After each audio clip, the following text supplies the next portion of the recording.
honestly, then that funny.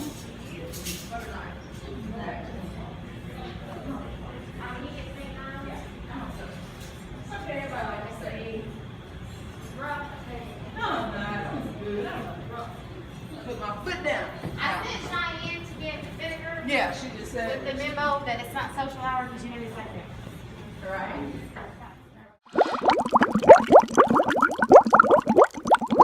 Bottom, because then it won't have a rotation underneath it, so I gotta pull it up. Turn that side down and you can get those better too.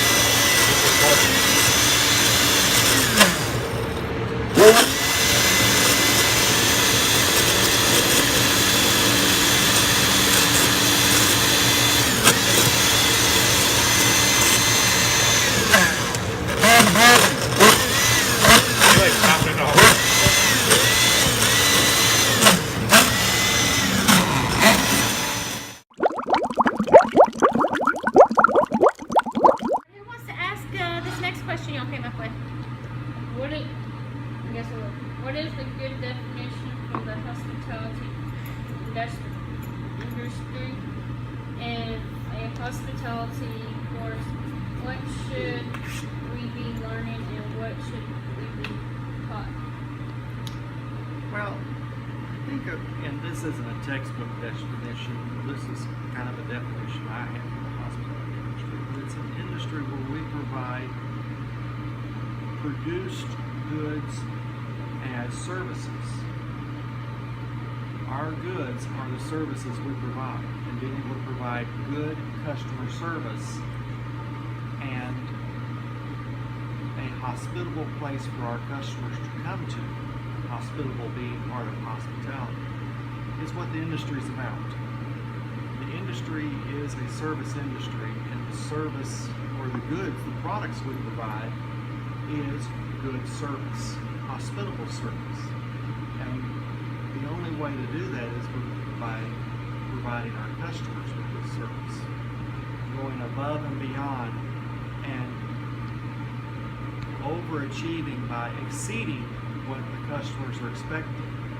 We're also kind of fortune tellers. We kind of know what customers need before they need in the hospitality industry. So that's kind of the overarching goal of the hospitality industry. We're service providers, and we have to provide the best service in order to create repeat customers. And what we should learn about, of course, is the methods that we can provide that good service. Whether it be cleaning the hotel room, or learning how to serve meals in the dining room, or how to be a better manager, or how to be a better general manager of a hotel, how to market ourselves properly so that we develop that customer base that we're providing those services to. And, you know, when you have the intro to hospitality, you also learn about all the wonderful different things you can do in the hospitality world. You know, it's just not hotels and restaurants like I mentioned. It's also event planning, conference centers, even working for a convention and visitors bureau is part of the hospitality industry, because the main concern of the convention and visitors bureau is heads and beds. We're trying to fill our hotels in the community, and we have full hotels. We have people in our community spending money to help that community's tax base, and using all of our different restaurants and other attractions that we bring people to our community. Good. Who's going to ask? Prince Miles, you need to ask him the next question.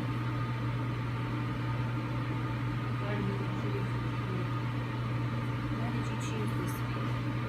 I don't know that I necessarily chose it. I think it chose me.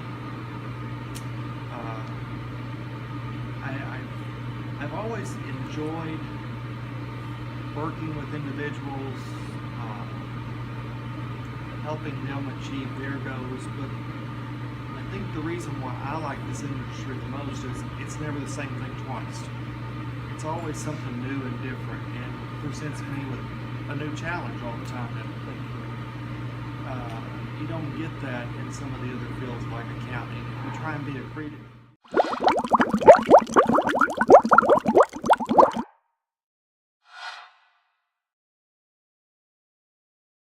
Here goes. We're gonna be huggable, be remarkable.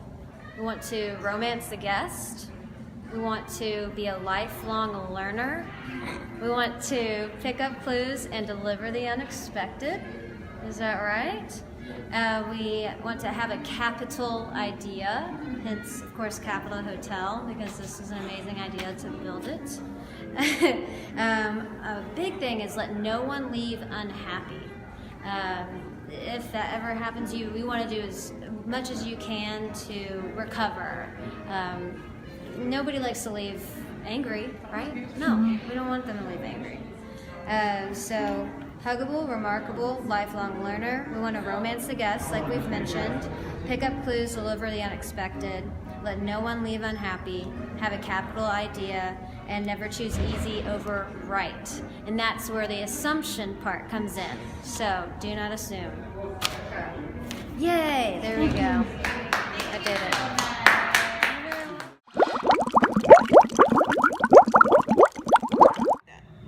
Let me teach you how to hold a knife, okay? We're gonna start with that. A lot of people do this. You don't do this.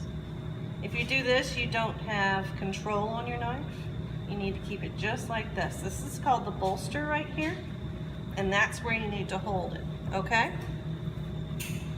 So if you hold it like this, not like this, but right here, just right on that middle part. So we're gonna hold it like that, and this is going to give you a lot more control. Stability. So when you're cutting, I want you to keep the tip down as much as possible, and you see how the bottom of the knife is shaped? It's like the bottom of a boat, right? So we're gonna rock it like a boat, like that. You don't wanna go,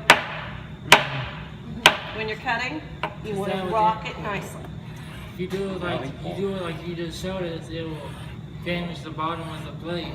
Yeah, it'll get dull a lot faster, but we can always Sharpen it. use a steel to hone it. It doesn't quite sharpen it, but it just hones it. So you see what I'm doing? Yes, Now Chef. it's like a little boat. I'm gonna have y'all practice this a little bit too, so you get used to it, and then we'll start cutting, okay? So, when I'm going to cut my rondelles, they are I just, thought you had to do it sideways. So cutting them straight. this is a rondelle, right here, okay? It's a nice round cut. Rondelles kind of sounds like round, right? So, that's a good way to remember it. Rondelle is round. When I'm cutting, I hold my hand like dead spider. I like dead spider. Some people have cat's claw as well, but I like dead spider because I like dead spiders, not live spiders. So you notice all of my fingertips are underneath. They're not out like this, because if they're out like that, what happens? Slice. Yeah, go right to them. But if they're underneath, this part right here is the part that's going to hit your blade, and that will not hurt you, okay? So you can hold your food and slice. Right? Okay? Yes, ma'am. All right. Chef. So these are beautiful little rondelles. The thing about rondelles is you try to keep them about as even as you can. You want to make sure they're the same thickness or the same thinness. Either way, if you have really thin ones, but you want them all the same width, because if they're all the same width, they all cook the same. That way you don't have a burnt piece and one that's not cooked over here, and one's kind of cooked in the middle. They're all cooking at the same time, okay? Everybody got that? Yes, sure. Yes, All Chef. right. So I'm gonna start cutting some in rondelles. You notice I'm not making that noise.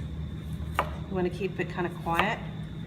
I'm pushing through. I'm not pulling towards myself like that. I am pushing through, okay? I'm using that boat motion.